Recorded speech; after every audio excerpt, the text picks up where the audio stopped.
نقاط من الهايكو. لو أنهم يعلمون بما تفكر الأم وما تسعى إليه سيخجلون من أنفسهم. الأبناء. اليوم الذي يفتقد لحضورك وضحكتك لا طعم له ولا لون.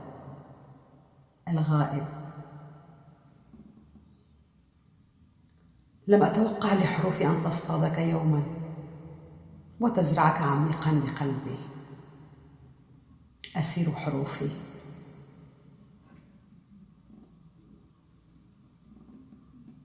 سأدون أحلامي بكراسة يومياتي، أحلامي التي تمنيتها واقعا ولم تكن. الخذلان.